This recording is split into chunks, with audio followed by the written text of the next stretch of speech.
Bharat boycott করে বাংলাদেশ জরুরি বস্তু আমদানি করতে চেয়েছিল পাকিস্তান ও তুর্কি থেকে। সেই বাংলাদেশ তার রূপ বদলাচ্ছে। বাংলাদেশ তার নিজের পায়ে নিজে কুড়োল মেরেছে, এখন ঠেলায় পড়ে ভারতের দ্বারস্থ হয়েছে। বাংলাদেশ ভারত থেকে 1,30,000 মেট্রিক টন ডিজেল ভারত থেকে কেনার কথা বলেছে।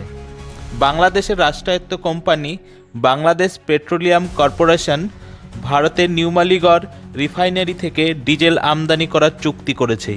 এই চুক্তি আচমকা হয়নি, এর পেছনে অনেক কারণ আছে। প্রথমত, বাংলাদেশে অর্থনৈতিক অবস্থা খারাপ হয়েছে। দ্বিতীয়ত, বিদেশি মুদ্রা ভাণ্ডার খালি হয়ে গেছে। তৃতীয়ত, বাংলাদেশ যে পাকিস্তান ও তুর্কি থেকে আমদানি করার যে সিদ্ধান্ত নিয়েছিল, জাহাজের ভাড়া মেটাতে গিয়েই আমদানি জিনিসের দাম দ্বিগুণ হয়ে গিয়েছে।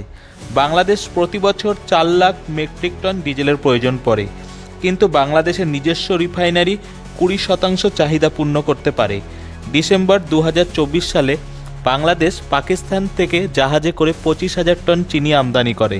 যখন জাহাজের ভাড়া দেখে মাথায় হাত পড়ে বাংলাদেশের। পাকিস্তান থেকে জিনিসপত্র আমদানি জিনিসের দাম 1.5 থেকে 2 গুণ বেশি দাম পড়ে, তুর্কির ক্ষেত্রে আরও বেশি। বাংলাদেশের আর্থিক অবস্থা এত ভালো নয় যে এভাবে বেশি দাম দিয়ে মাল আমদানি করে দেশ চালাতে পারে। Bureau report, Kolkata.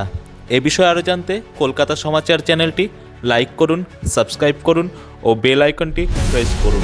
ধন্যবাদ।